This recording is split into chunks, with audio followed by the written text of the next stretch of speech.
Welcome back to the Football Terrace. A huge game this weekend. Will Liverpool's title defence be over? Will Man City win again? Jurgen Klopp has been rattled, absolutely rattled in the media today, talking about breaks and all sorts. It's going to be epic. It really is. I'm joined by Jan. I'm joined by Safe, and I'm joined by Conroy. And you know what? I've got three names right. Two people I've just met. That is perfection for me because I don't even remember my own kids' names. How are we all this afternoon? Yeah, I'm good. Yeah. Good. I think Safe might. Oh, Safe is frozen for a second. I thought he's frozen there. There we go. Cool. Good. Yeah, listen, it is a big weekend. Admin, first of all, ladies and gentlemen, hit like buttons, share button, subscribe, press the bell notification button. When you're done, go into our description and sign up to our Discord, our Twitter, our Facebook. Check out Manscaped. I'll put myself in big when I do this. Manscaped sponsor us. Ball deodorant, 20% off. This keeps you nice and fresh under pressure. I think Jurgen Klopp needs a bit of this at the moment because he looks like he's got a Betty Swallocks with all the moaning he's been doing. There's no doubt about that. So check out our sponsors, Manscaped, as well. We're going to start with Liverpool. And I'm going to go to Conroy first on this. You're in awful form at the moment. Do you see it turning around this weekend? And why do you think the form is so bad? I think, to be honest, see this weekend and the build-up for this game, I might be against the grain here, but I feel like it wouldn't be a surprise if Liverpool won the game. I mean, we beat Manchester City many times, but my worry is it's not the Man City game that worries me. It's like vintage 17-18 with Liverpool. It's like you turn up for those games, but then we could play West Brom in 2 weeks' time and then get beat. So I feel like I'm kind of 50-50 with Sunday. I feel like it could be a marker. And I thought Tottenham and West Ham was a marker, but I feel like it could be. But to be honest with you, you won't like hear this, but I do feel that the title's gone now. I feel like I can see Manchester City. If there was 10 games, I can see Man City winning 10 games. I can't see Liverpool playing the same way 2 weeks in a row at the moment. So I'm more towards the title's done. However, there might be possible if you go back to the Lyon Man City game last year when the pressure was on. If something like that happened, you don't know what could happen. They could, because as I say, they have been winning games 1-0, been solid defensively, Man City. But if something like that happened, there could be effect. But to be honest, they've lost at Anfield several times, and it's not affected them previously. So I can't see it. And to be honest, I can't see that changing in the future. Sorry to be negative. You can speak freely here. This is not a prescribed Liverpool channel where everyone has to live in communist Merseyside. People can say what they want. No echo chambers. Safe's with us, who's also a Liverpool fan. Yeah. Why is it so hit and miss right now with Liverpool? I mean, nobody. You'd have got 1,000,000 to 1 odds to lose back-to-back games at home against Burnley and Brighton. It doesn't get much more peak than that.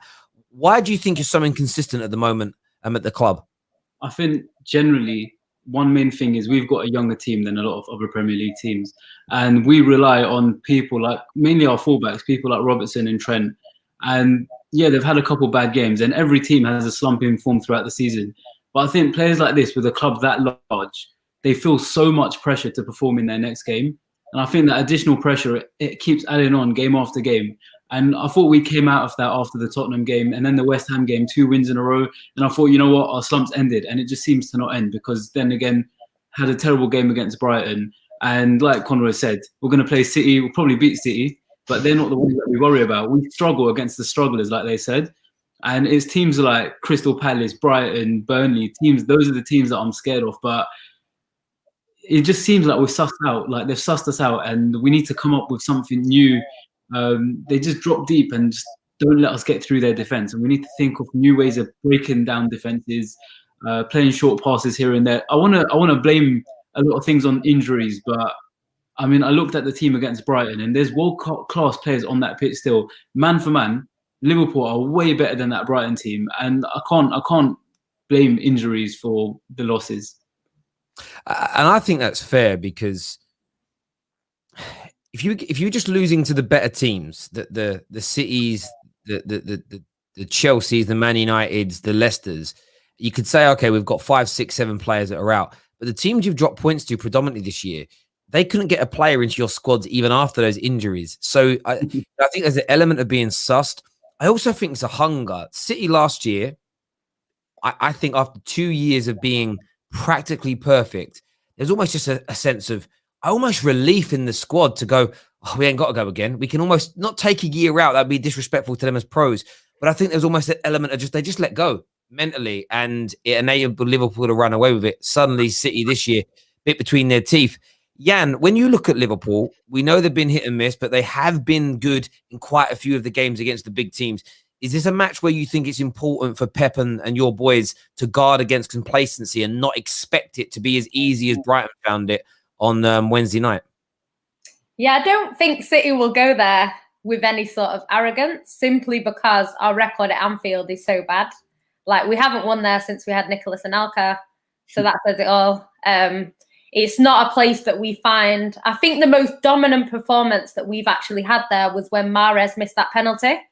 And after that, I was like, I've just kind of given up with Anfield. Yes, on paper, we're better than Liverpool right now. Do you know what I mean? The squad is better than Liverpool's. We've been playing better than Liverpool.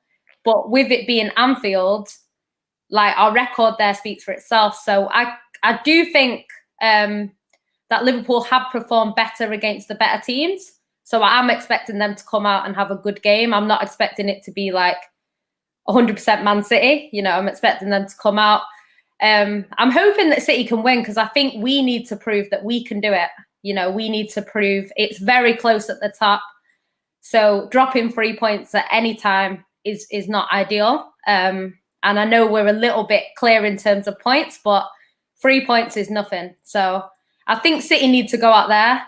It's probably our best chance of winning at Anfield based on their injuries that they've got and how well we're playing. Also defensively, I've noticed a lot of the times when we do lose to Liverpool at Anfield, it is sort of like a 3-2 or a, 2-1. So I'm hoping that we can keep it tight at the back. And then I think we should win if we do that, because, I can't see Liverpool scoring 3 goals against our defence, but then I also can't see Liverpool losing 3 back-to-back home games. I can't see that either. So I'm thinking it might be a draw, just because, City should win on paper, but it's Anfield. So I don't know whether we'll kind of both go for it and it'll end up in a draw. I don't know. But yeah, I think City have to go out there and win that, or at least try and win. I think you'll make great points. There's a comment here from Jason John Baptiste, who says, Terry, brother, I respectfully disagree. Whilst Liverpool have lost to teams not better on paper, but they get past. Sorry, but you can't get past the unprecedented injuries, albeit with a few Klopp mistakes. Not up for the fight. Do you know what, John? Jason, sorry, I understand your point. But the one thing I'm pointing out about Liverpool, and I know a lot of Liverpool fans don't like hearing it, but I was talking about this on the terrace 12 months ago. After the international break, there was that 2-week break. I don't know where Liverpool went away. So you came back and you lost a few games. You won a few matches. But even the games you were winning, it was like, Liverpool just not as potent, as scary, and as solid. And maybe you thought they're taking their foot off the gas a bit. What I've seen systematically happen since then is there be a decline. Yes, injuries have played a part, but every step along the way where there's been some bad results, there's always been an excuse applied, whether it be, we've already won the league, we took the foot off the gas, as an example. It was a fluke what Atletico Madrid did. It was a fluke what Watford did. When City beat you, was it 4 or 5-0 after you were already champions? You were hungover. A few games towards the end of the season, after that beating, it was a case of, we're already on the beach, we're not concentrating. At the start of the season, it was because we hadn't got our new signings yet. Then it was because of the injuries. You kind of move 12 months on and think there does come a point where Liverpool fans have got to wake up and smell the coffee. And of course, injuries play a part, but the system being the same, Thiago hasn't had the impact he wants in this system. We had a Bayern Munich fan phone us up the other day and say, I don't understand why he's playing in a 3. He's best in a double pivot. When he played in a 3 for us, he struggled. So there's all these little things that I think Liverpool need to focus on, and Liverpool need to sort out and create. That was weird, yeah. And you've got a picture of Yeah, do you know what? I think I'm signed in to his account. That's why. It's cool. I just for a second. The other day, I think it was Prime came on. He had a picture of Kai up on his thing, and it freaked me out. So I think there's an element of that there. We're joined now as well by Igal. We love a bit of rival chat on the football terrace. A bit of rival chat is always great here. We do love it. Before we move on to Man City, Viewers, hit the like and share button. Really important that you keep doing that. We'll keep reminding you throughout. Sign up to the Discord server as well. Big announcement soon coming on the Football Terrace. Can't wait to bring it to you all. So make sure you do that. Igal, we're talking Liverpool here and their problems. I know you had a lot to say in the last week about them. Jurgen also looking a bit rattled in the media today. Ahead of this game, how do you think Liverpool are going to approach this match? They have to approach it as do or die. This is probably the biggest game of the season so far, obviously. And this has probably been the shakiest form they've been in for the last 3 years. So if they don't win this game, it could. This is not even a hyperbole, or I don't know what word I'm supposed to use, but this could be the beginning of the decline for Liverpool. If they lose this game, they don't end up winning the league. They don't end up doing anything in the Champions League, and they end up losing Mo Salah or thing. This could be the pivotal game that turned it all. It's not the last game against Brighton. It's not the last game versus Burnley or Southampton. This is the game that decides the trajectory of your season. You get back into a title race if you win this game. If you lose this game, you're so far away from City that, to me, based on your recent form and your form throughout the season, this could be the beginning of the end for you guys. Can I step in there, Terry? Yeah, of course you can. Go for it. My point would be, I feel like every Liverpool game now, it's like we need to get back. This will get us back in the title race. To be honest with you, if you're watching every Liverpool game, it's even if we win, for me, this is a win to get us in the Champions League. A lot of Liverpool fans are looking at this realistically, and it's more to keep that momentum. So if you want to say the so-called big signings we're going for in the summer, Champions League's important as well with the Nike sponsor and all that. Personally, I'm quite an optimist. Liverpool didn't win a league for 30 years. We won a Champions League, and then I know he's joking about, the 4 trophies. We've had a good year. If we're falling a bit now, and I would argue there's been a few mistakes. I'm not one for going on about injuries. It's the cards you're dealt. Deal with it. It's been months now. I'm sick of hearing it. But the way I would say it is, it's been positive. There's the one thing I'm worried about is I don't want. I was speaking on Coppish the other night. I don't want Liverpool fans to just, as soon as there's a bad period, just to forget that Jurgen Klopp. Now, people might disagree. Jurgen Klopp chose Liverpool. Liverpool weren't getting world-class managers before Jurgen Klopp came. And he is the difference, right? Don't let anyone kid you. He is the difference. You got the fans I don't know many managers who would approach the fans like that and call them out for not staying longer. He is the difference. And even if it is a bad spell, I think we have to show that's why we're good fans. I mean, patience is everything. If you look at, I'm from Scotland, but if you look at Steven Gerrard right now, he lost to Hamilton 1-0 last year, right?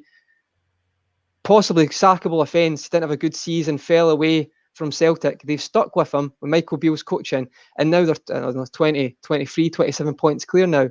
So there's a lot to be said for patience in football, and I feel like social media is causing that to change. Sorry, Terry. No. You just don't need to apologise. Always feel free to interject me. I'm really not precious about it on here. I think with everything you're saying is right. So when I look at what Gal says, I agree with it to a point of it's the beginning of it. I think it's the end of your title defense. I think you'll be out of the title race. In terms of the end of Klopp, we said it yesterday. We did a Klopp out show yesterday, and first thing I said is this is a madness that this is even trending. A lot of its rivals. I feel like what's happened because of social media is people are reluctant to criticize Klopp because there was almost, if you criticize Klopp, it means you want him sacked.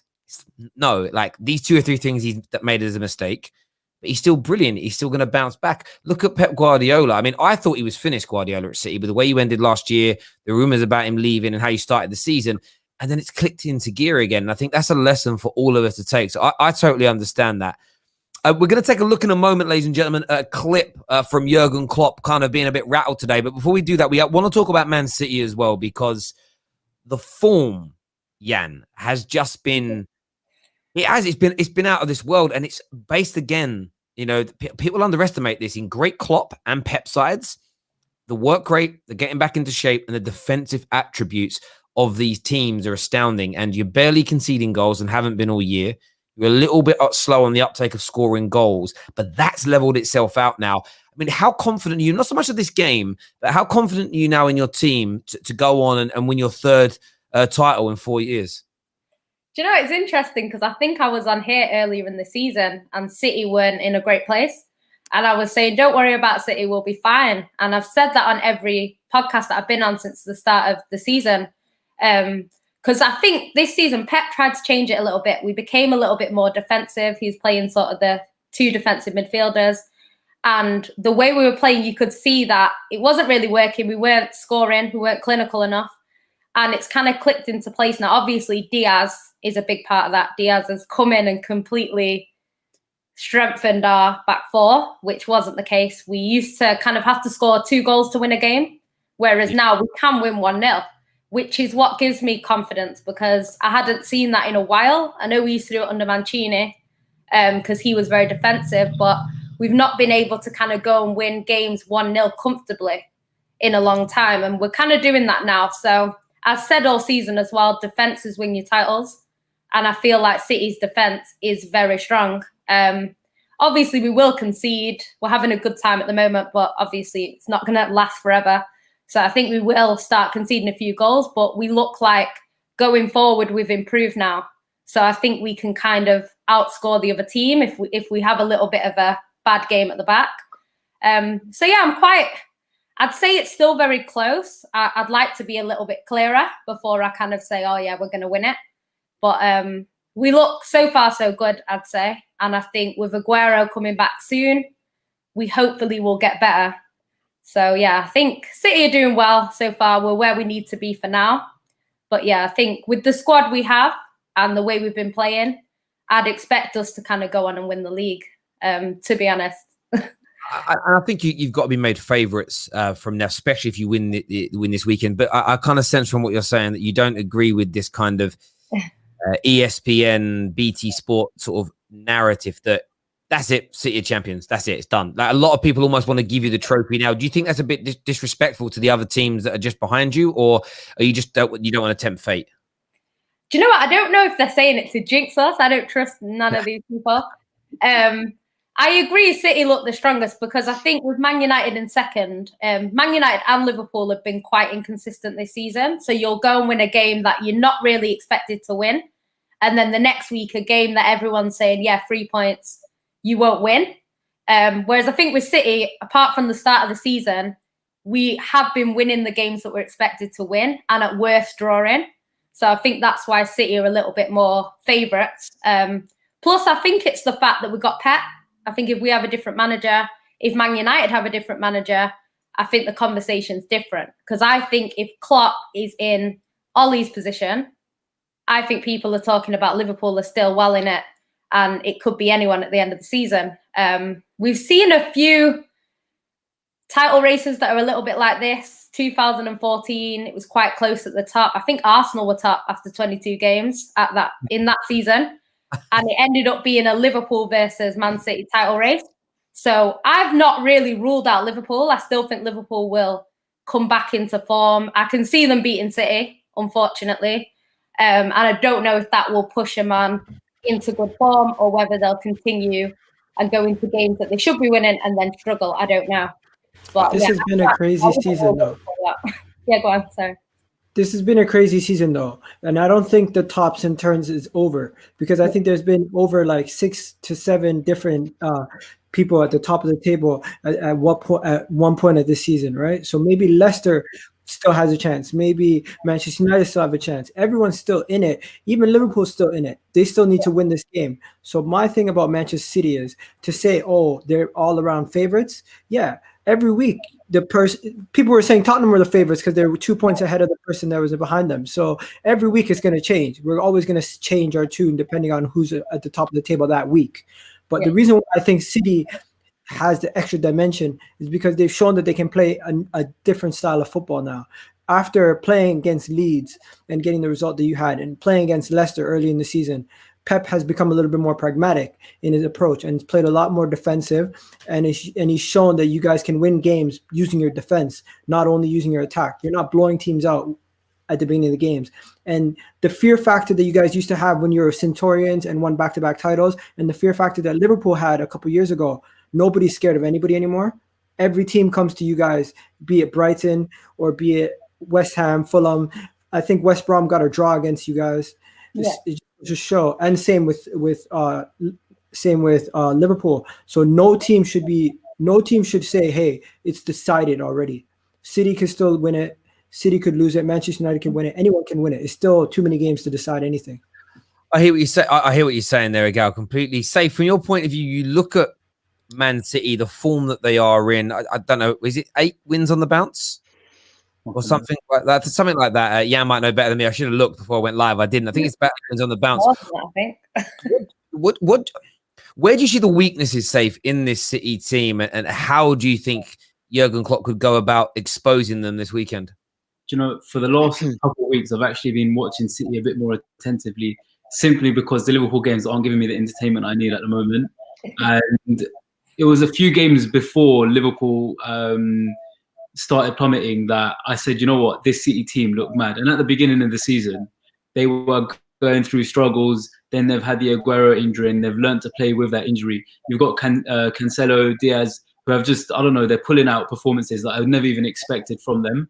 And it's really hard. Like, I wouldn't say I hate City, but there are rivals at the moment. I mean, at the moment, it's Liverpool City, and it's been like that for the last 3 seasons. And I'm constantly looking at them for a weak point. And honestly, right now, it's really hard to find it, other than the fact that they haven't got Aguero and they struggle to score as many goals as usual.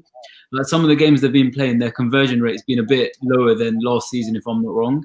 And where they're looking for Aguero, obviously he's not there. So they've had to rely on people like Raheem Sterling scoring goals. And I mean, my grandma's got a better finishing than him. So, so the thing is, where I think Liverpool can take advantage over City is the fact that City aren't going to play deep like other teams. Like, when you talk about teams like Brighton, Burnley, West Brom, stuff like that, they all drop very deep, literally Brexit football, where they've got, I don't know, 4 defenders and their midfield is in the same box as the defenders. And it means that Liverpool can't break through that. City can't come to a game like that. That would be embarrassing for them to sit back. And they know they have to attack. And they're at the top of the table at the moment. It's theirs to lose. So they're not going to sit back and just take attacks from Liverpool. And I think that if they were to come at us, I think Liverpool's only retaliation to attack would be to attack more. And right now, I think we've been focusing so much on how to fix the defense that we haven't had a chance on how to look at different ways of, for example, counter-attacking like we did last season. And anytime we beat City, it's always been counter-attacking football. It's been box to box. They're attacking us 1 second, we're attacking them the next. And that's what Liverpool have lacked in their last few games, because teams aren't coming out at us, but City will come out at us. And I think with a bit more confidence, and Liverpool turn up for these big games all the time, I think, I don't know, I don't want to say it's going to be possible, but I hear you, Conroy. I think it could be end to end like that. City are going to attack. City are not going to be. Yes, they're playing with a double pivot, but I know a lot of Man United fans won't want to admit this, but just because you have a double pivot doesn't mean you're negative. You listen to Thomas Tuchel talk about his double pivot. He doesn't even call it a double pivot. It's not 2 DMs. He calls it the twin sixes. And this is, I think it's so much in football now is about interpretation. You know, I was reading about like some teams will get it out wide, move the ball from side to side, they get it out wide to the byline and cross it. But that just sounds a bit basic. A manager throws in a few sort of, oh yeah, we look for under and overlaps and we look to cross the ball in with accurate long range passing, rather than say we whip it across in. It's, oh, that sounds far better, you know. But actually, it's a bit like bartenders are now called bar supervisors. Dustbin men are called environmental hygienists. It's like you're making it sound better than it really is. You get what I mean? It's just that's my view anyway. You know what I mean? But food technicians, no, you're a waitress. Please stop trying to make it sound better than it. Is the rivalry that heated? Liverpool. We're going to get onto the rivalry in a minute. But Comrade, from your point of view, it's been end to end before, and Liverpool have nearly always come out on top. Is that because you had Gomez, Van Dijk, your fullbacks in great form? Do you worry with it being end to end and open at the back that a team of City's quality attacking you, they could end up putting 3, 4, 5 goals past you though, because you just don't have the defenders there to counteract? Did you get where I'm coming from? Yeah, to be honest though, Terry, if you look at City right now, I would say this is probably Guardiola's, you could argue, he's evolved quite a lot. He's actually shown, people are too reactionary in football. 3 months ago, Guardiola's done all this. Like, he should get the same amount of praise for changing it. I don't know. I was going to just ask a question there before that, was do you think he's maybe not as obsessed anymore? Because I know he's had a lot of personal issues recently, but have you seen his interviews? He seems to be more, I'm not saying he doesn't care less, but he seems to be more, it's not like it's got to be this way. He seems to look at it a little bit differently. I don't know if he's felt that. But on your question, Terry, I don't know. I remember City last year, Bernardo Silva, Sterling, there should have been a penalty with Trent, started quite fast. But the season before, when Mahrez missed the penalty, they controlled the game, but Pep just said, I'm not playing into Liverpool's hands anymore. I'm fed up of it. We get put out of the Champions League by playing that way. So he changes his game. Now, end to end for me is the best chance Liverpool have got, because I think you're seeing now that the front three with both teams is Salah and Mane, especially Salah. Like, that space is great for him. You've mentioned before, Terry, he's maybe not as gifted as Hazard, which I would agree with, but he's effective. A bit like Sterling, he's effective. I feel like with Liverpool, that space, they crave that. Whereas Manchester's front three, if you watch Foden, like, his brain for his age, their movement is unbelievable. I think that comes from Guardiola. That, see, when teams sit in, it's not a coincidence that that's how they beat those teams. Their movement is much more clever, smarter. And I feel like Liverpool, if they don't go end to end and we sit in, I feel like they'll break us down eventually. Where I'm not saying gun ho, but I feel like we have to take the game to Man City. If we try to play it smart like that, as Saif said, whoever you got at the back with Phillips, Kabak, it's not going to be Van Dijk or Gomez. So I actually think the opposite. I think our best chance is to take the game to them. Because even when we had a poor team, when they won the league in 17-18, we beat them 4-3 going with that way. So you might disagree, but that's how I feel at the moment. I think that all makes a lot of sense. And we're going to go on to starting lineups and players that should come in soon. Score predictions on the way as well, ladies and gentlemen. Make sure you hit the like and share button. But we are now going to put up on the screen and share with you as part of Jurgen Klopp's press conference. He's made some interesting comments about City getting a rest. But we'll listen to what he's got to say. Then we're going to digest it as a group on this preview. As I say, let's get this just over 1,000 people watching across all platforms live. Let's get this video past 500 likes. We've then got a super chat to go to as well. Let's get this up on the screen. Should be working. There it is. And let's see what Mr. Klopp has to say. Train, recover, all that stuff. Using each single minute each day you can get to recover. That's how it is. And the more you keep the ball, the lesser you have to run, probably. That's the truth. And yeah, we have that difference. That's just, we didn't have a break. Huh? I think City had a 2-week break for COVID reasons. And that all it's really tough. It's a tough year. It's a tough season. I know for some teams it looks like lesser, but for us, obviously, for the reasons it's tough. And that's why I said when I spoke, it's actually the first time that I felt that way. But after a week with twice traveling to London, playing 2 intense games, 2 really good games, I don't think we run too much in these games. I don't think we run exactly as much as we had to win the game. And then we came back and faced a Brighton team who had a good idea, and we were not ready in that moment. Obviously, the boys wanted but couldn't, and if they couldn't, then you see that. Then there are two possible reasons. They don't want. I can say that's not the case, or they can't. So if that's the case, you have to think why they couldn't, and that was the thing what I was talking about after the game. So he's kind of, to me, listening to what he's saying there, sort of basically saying his team were too tired, maybe too tired to beat Brighton. He's obviously thrown in that little curveball that City got a 2-week break. I want to go to Jan first on that. Is that just mind games? Is that saltiness? Or does he have a point? Like, have City got an advantage over everybody else because they were given 2 weeks off when they tested positive for COVID? First of all, we didn't have 2 weeks off. We had 2 days off. There was a game where it was a midweek game against Everton, which was cancelled. We then played Chelsea on the weekend. So we didn't have 2 weeks off at all. It was a couple of days. We then had to play Chelsea with quite a weakened side. I think it wasn't weak because City have a good squad, but we had 8 players out. And, going into that Chelsea game, I didn't think City were going to win that because Chelsea had their best 11 back and we kind of were playing, we didn't have our goalkeeper.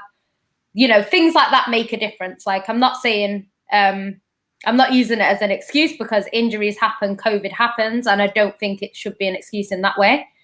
We have had a lot of players out throughout the season with it, and everyone else has as well. So I wouldn't use that as an excuse. But we've actually played, within that period that Klopp's talking about, we've actually played one more game than Liverpool. And Liverpool have actually had longer breaks. than we have had in that time. So I don't think it's really fair what he's saying. I understand the injury problem, which, you know, is a big miss for Liverpool, especially Van Dijk.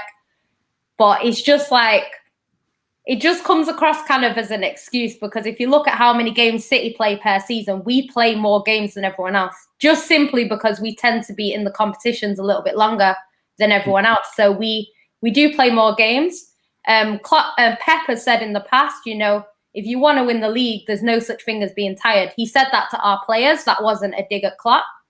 But it's kind of like, there are a lot of excuses coming out, and it's one of them things, like, people slate City all the time. Your squad cost this much, you know, you spent this much on our players. The whole point in spending the money that we spent is so we have a squad that can cope when De Bruyne is out, that can cope when Aguero is out. Like, that's the whole point in Man City. And, like, you know, I always praise our owners because they are very good, and they, you know, they will give us what we need to survive in the league and fight for every trophy every season. And it's kind of like, what people have praised Liverpool for over the years is to not spend as much money and have a squad that can go out and do what they did. But now that there's a few injuries, we're seeing the system, to be fair, that Klopp's created is fantastic. You can't fault it. Like, them players in Liverpool's team fit into that system perfectly, and it's worked. And it's worked for, you know, 2 to 3 years perfectly. And then obviously with injuries now, we're seeing it's not working as well. And it's because the quality of the players that are now coming in are not at the level of the players that they had that have got injured. So it's not really a dig at Liverpool, because that's just the way it is. But it's just like, City spend so much money so that we can cope. And it's kind of showing now within a COVID season where everyone's having people out, the teams that have kind of spent a lot on their squads, like your Man City, Man United, they're kind of able to cope when certain players are out a bit more than Liverpool are. So yeah. No, I hear that. Conrad, when you hear Jurgen Klopp say that, there's two things that stand out to me. I'd like your opinion. One is that, you know, over the Christmas period, Liverpool averaged, I think it was 4.5 to 5 days rest in between games, where Man United, Man City, Chelsea, and Tottenham only averaged 2.2 days over that period. So he's had these moments of rest as well. Do you think it's a little bit salty and a bit of mind games to throw the City comment in? And secondly, do you think it's wrong to put that seed of doubt out there that, yeah, my players are tired, they can't help but underperform? Like, what's your take on what he said there? You're on mute, bro. Sorry, mate. I was noisy. I had to mute it there. See, to be honest, when you see that written down in the article, it does sound like always it's out of context. I would agree that I think he's just not been on the, because I love Klopp, but I do think he's just frustrated. But see how you say injuries, I actually feel like it's not the Van Dijk injury. I feel like it's the continuous injuries. So Matip's back, he's injured again. Fabinho's playing well, he's injured again. So he's had to keep shuffling the squad all year. And I feel like he's just getting to the point now, you know, you mentioned the comments about tired. I don't think he'd typically do that. I just feel like right now it's getting to that point where you talk about a team who's the same squad every week. For 3 years, Liverpool could play the same team. Bizzo mentioned that last night on that Liverpool show. He said it's been the same team for 3 years. But there's been so many changes recently, and they've still got results. So I feel like it's just getting to that point now where to me, he just seems very frustrated. And it seems to be that, I don't think it was necessarily a dig, but I feel like he's just, I mean, would you ever see a manager come out and say mentally tired the other day? And he said that in his post-match interview.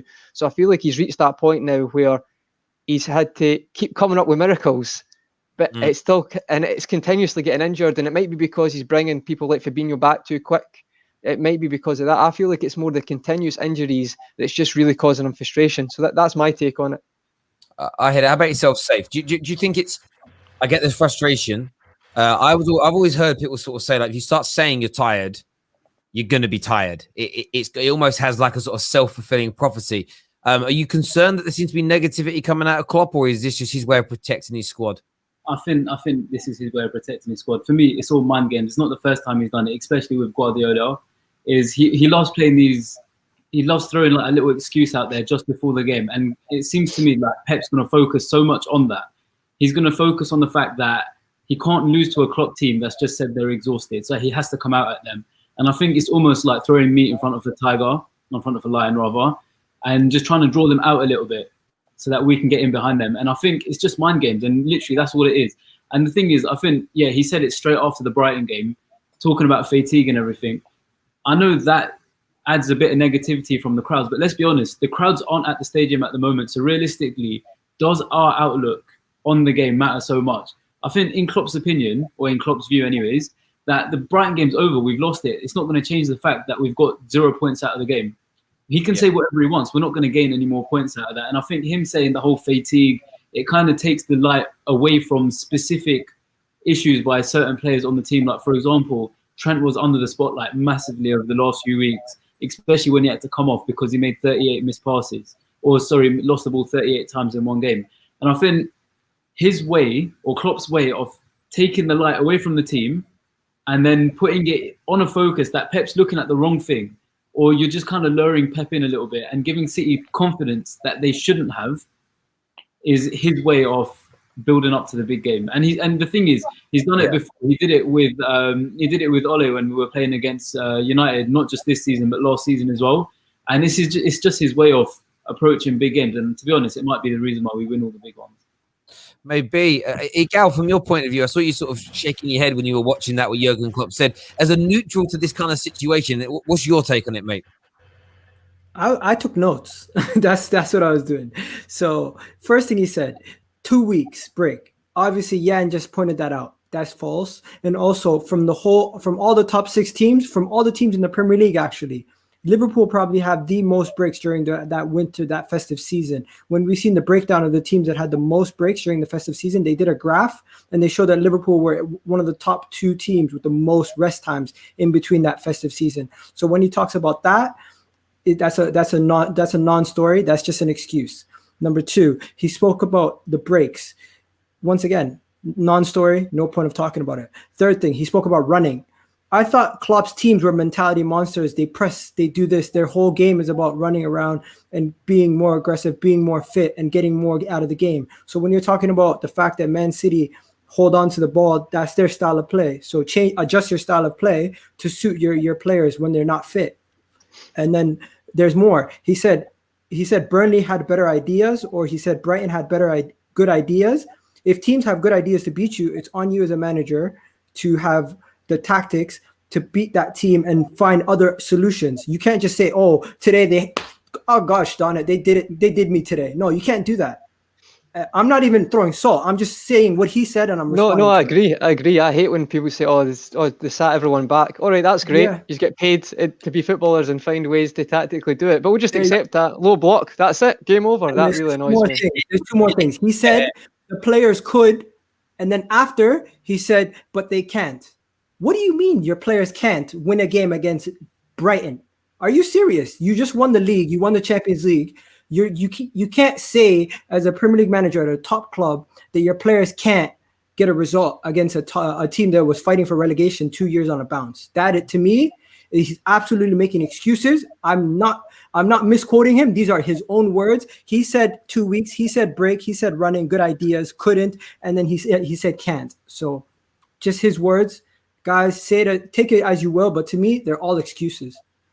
It's like deflection, like Safe said. I think that's a really good point. It does seem very Mourinho, Ferguson-esque, to take the he's done a lot of this year. I mean, his comments about Man United getting penalties. You look at the terrible decisions we then got for 3 or 4 games after that. I mean, for me, and I know listen, sometimes you can't always get correlation and causation to meet up, but for me, it was almost like a flipping of a switch.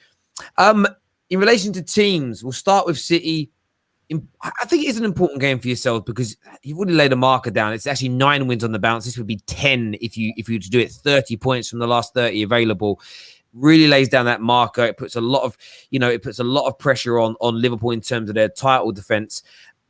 Who do you think will be in the starting lineup, and who will be your key players going into this match, Jan? It's Pep, so I couldn't tell you exactly. But I think it'll be Edison. Definitely can't really drop Diaz or Stones. Them 2 together have been unreal. So they're undroppable. I don't know if he'll play Laporte again on the left side, but I just think with Liverpool, the way that they play, he's going to want to pin back Trent and pin back Robertson. So I think he's obviously going to play Cancelo. And I'm not too sure who he's going to play on the left. Probably Zinchenko, because he's been playing all right and he gets forward a little bit more. So I think he will play them two on the wing, obviously, to run down the wing and pin Robertson back and Trent. In the midfield, I'm not too sure who we'll go with. I'm kind of hoping to see Fernandinho, because when he's in the squad, we're less likely to get counter-attacked. So we saw it against Man United. I actually think Pep set up really well against Man United, because I thought we were going to go out and play our normal game and then get beat on a counter-attack. And he actually set up to prevent Man United from scoring, and it worked. So I don't know if he'll go with a similar lineup to the United game. Hopefully he does. So, yeah, I think Fernandinho. I don't know who will partner him, to be honest, but I think he's got to play Gundogan. Gundogan's undroppable. I'm assuming he'll play Gabriel. I think he will, even though I quite like the false nine idea. I think it worked really well against Chelsea. So I'd quite like to see that, but I'm not too sure, to be honest. Bernardo Silva fills in quite well for De Bruyne. And then it's who he plays with him. I'm not too sure, to be honest. He'll play Sterling. Got great choice. When you just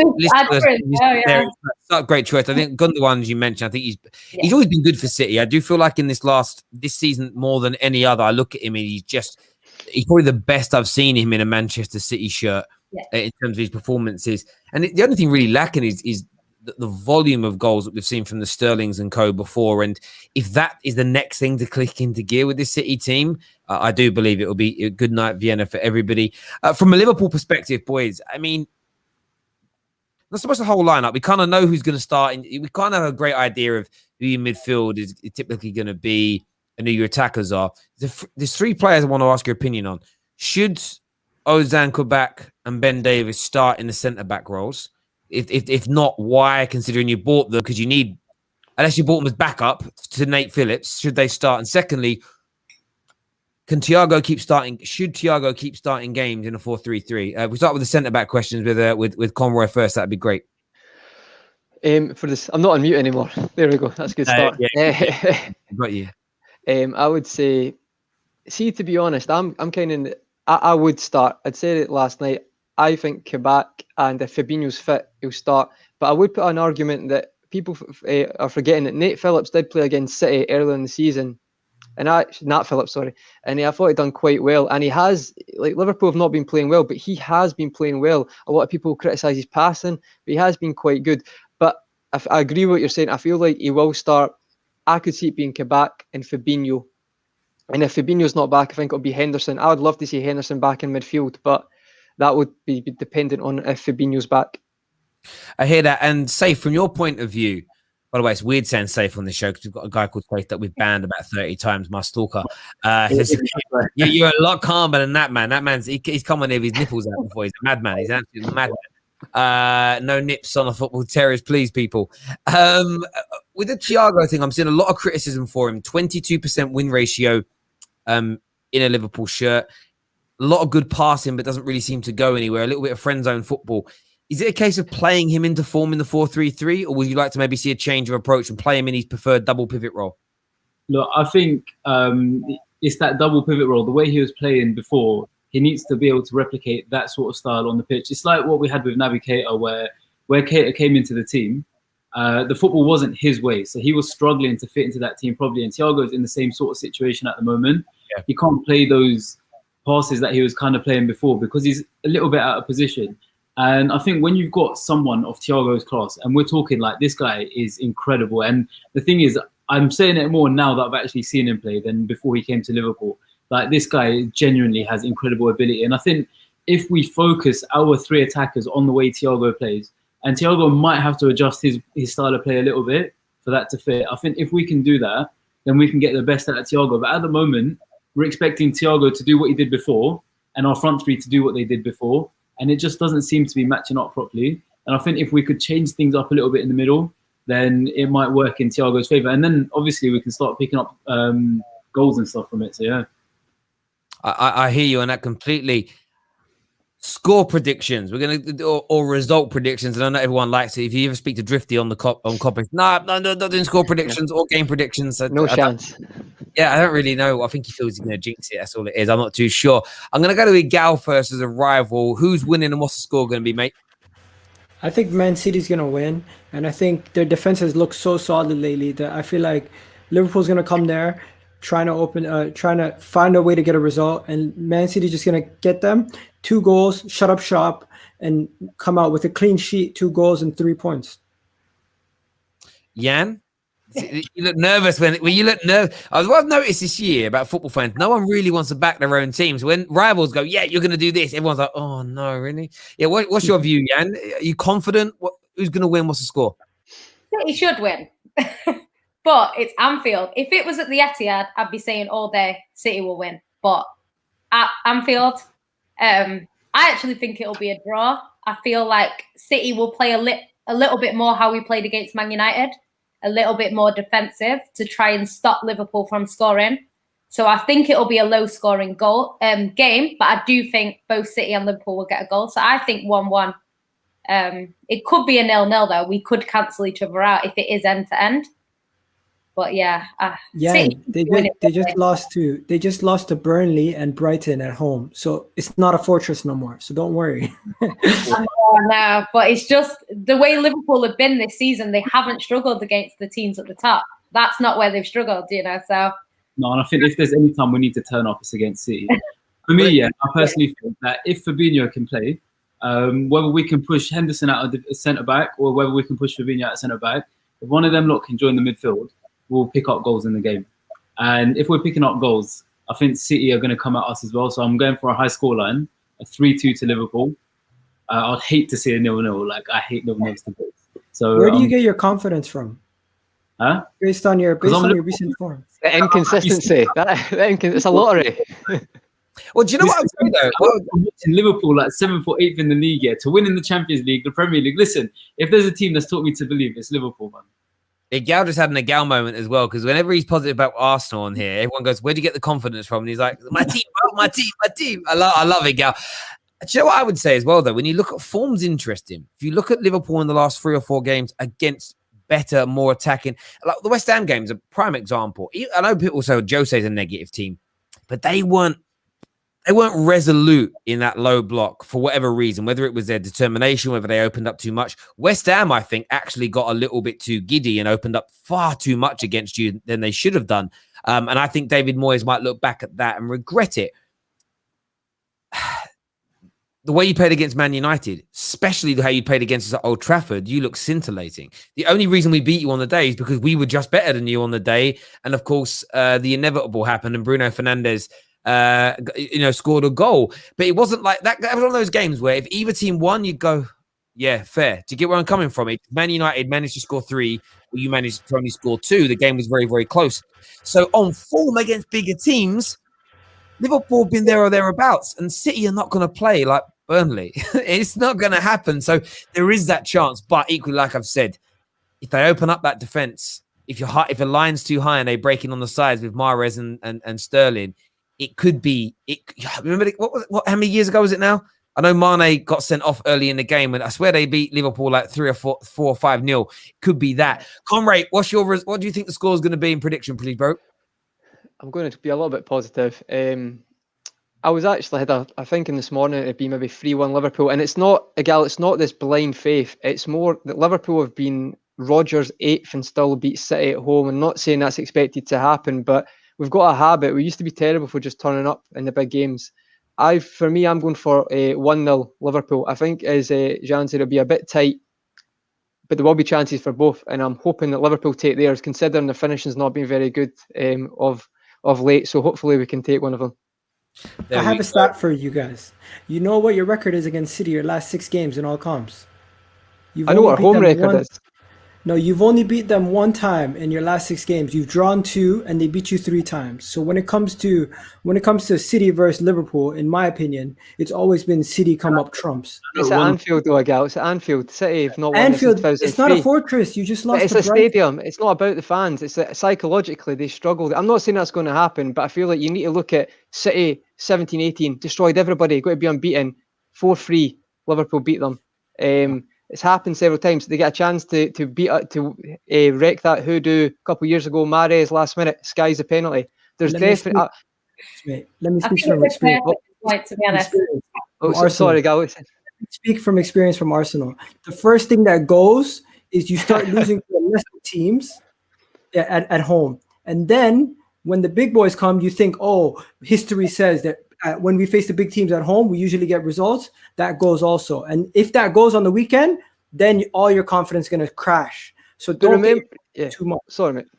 But remember, Arsenal were like for a long time. Liverpool, this is a short period of time. I've been at Britannia 6-1, right? This is still great. This is like we're consistently in the Champions League. It's like Liverpool, even a couple of years ago, were losing games at home to the lower teams. Crystal Palace had a great record against us.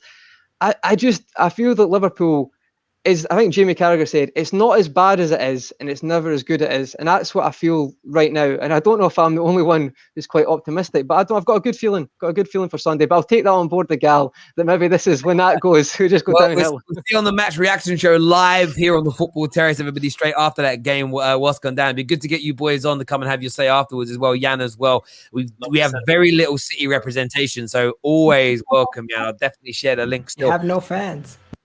Well, they have Jan.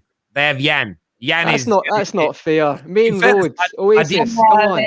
I was going to invite Esteemed Company on, but he absolutely disrespected me on the internet the other day and just said he had no idea who I or the Football Terrace was. I don't know if I believe him. But I was like, all right, cool, all right, bro, chill out, mate. All it was that I did. Some dude put a tweet up after you guys beat. Who'd you beat in the cup recently? The League Two team. Was it Morecambe or something? No, Cheltenham, Terry.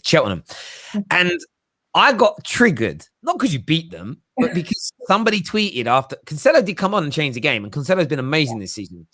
But people were tweeting, that's why he's the best in the world. And I was a bit like, it's Cheltenham, bro. Like, you can't, like, for me, and I don't know whether it was lost in translation with some people. I don't know where Cheltenham are in the pyramid, but I'm like, I know he came on and changed the game, but you don't celebrate struggling against Cheltenham and scoring 3 goals in the last couple. For me, you don't. You just say, thank God we got that done. Well done, Cheltenham. We move on. And all I did was say in the stream, like, I think they need to calm down a bit. It was Cheltenham. And they like took out a little clip, and all these City fans, like 24 hours, they're coming for me. And Esteemed Company comment again. I don't know who these idiots are. I've never seen them before in my life. And I just thought, that's nice. Like, we're all in the YouTube community, meant to be nice to each other. And he did take my comment out of context. By the way, another out of context comment today, nothing to do with this preview. What Expressions said about Rance being a Spurs fan. Actually, watch the full clip. He speaks about how Rance had like respect and kind of would cheer for their results he didn't even say cheer for their results, but would look for their results and be happy if they did well because his mum supported them. But that was before Tottenham were a threat. Ever since they become a threat and a better team, he's been on their back. So people need to watch the full clip before they start giving man crap online. It's important. Monsieur Ahmed, the super chat here, says, why should we be gloomy and doom? I'm going to take my optimism from Ty and Egal. Anfield against the big teams. 3-1. Salah, Gini, and Thiago.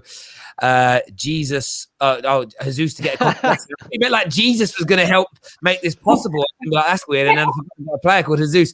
Lord Walker says, if it's broken, we fix it. If it's wrong, we make it right. We're champions until different. It's like, okay, I get what you mean. This game is pivotal, but don't let our rivals divide us. You'll never walk. That's like a war cry. I'm not going to give my score prediction with my head. I'm going to give it with my heart. 6-0 Liverpool. Come on. It's what I want to happen because I want to beat Everton, and you guys put 6 past City. And then we go in front of them on goal difference, and there's pressure. That's what I want. But on a realistic level, I think it'll be 1-1. That's on a real level, it'll be 1-1. I'm really excited about the game. Fingers crossed, God willing. I don't know why I say God willing. I'm an atheist, but yeah, God willing, or whatever it is out there in the ether. We beat Everton tomorrow. Then I can just enjoy the rest of the it's like. Super Sunday's great if your team plays on the Saturday and wins, isn't it? Do you know what I mean? It's always a little bit of a dampener if your team loses before, which is going to be key. Everyone who's tuned in, thank you. And let everyone know where they can find you, please. Yeah, you can find me on Twitter at @itchyandcity. I'm about on YouTube as well. Follow me on Twitter and you'll know where I am. Yan everywhere at the minute. I see Yan everywhere. Every time I click on someone's link, like whether it's Sarcasm City here, there, I'm like, watch out, Yan. Yan. That's pretty Yan. much now. Yeah. That's I my know. I know you brought a lot of sense to them boys. I do miss Flawless JV and the man here as well, but they're doing their thing there. They're killing it. Safe, let everyone know where they can find you on socials, please, brother. On Instagram, it's @theofficialsafe. So is it on YouTube? And if you want me on Twitter, it's Safe Ali with 2 eyes. Sweet as Comrade. On Twitter, it's @_ConroyH. There we go. Igal, everyone knows about you, bruv. You're part of Football Terrace royalty. 9 p.m. tonight, Kendall's hosting her first show. The all-female podcast is back. Took a little hiatus while we looked for a new host. Maya gone on to do massive things now at Talk Sport. I'm taking all the glory for that. Yeah, absolutely. No, 100% all about Maya killing it. So Kendall's now coming in. We'll know Kendall. Regular on Midnight Vibes, and of course, big Newcastle fan. She'll be hosting that show at 9 p.m. So make sure you're all tuning in, especially if you're a simp. You probably enjoy it. We know you love them things, so make sure you're tuning in. I'm back tomorrow, of course, covering the games that are on. We're also going to do a combined 11 show tomorrow as well. Run out of time to do it this week. Check out the Manscaped website. Very important if you want to get your promo codes in. You've got an amazing razor blade. So some of you younger men that ain't started shaving yet, this is proper. You put real razor blades in it. It's called the Plow. Yeah, safe needs that, that shape up, the Plow. Proper razor blades come with a few in there. You can get this with a 20% discount right now on the Manscaped website as well. Most important thing is, this nice little box. Get a nice pair of Manscaped boxer shorts. Look at these. These are fresh. I haven't worn these. I promise. They've not been worn. They're fresh. They're in the box. All comes in a big gift wrapped pack. Get you 20% discount off. Until next time, everybody, take care of yourselves. Goodbye. God bless, and we'll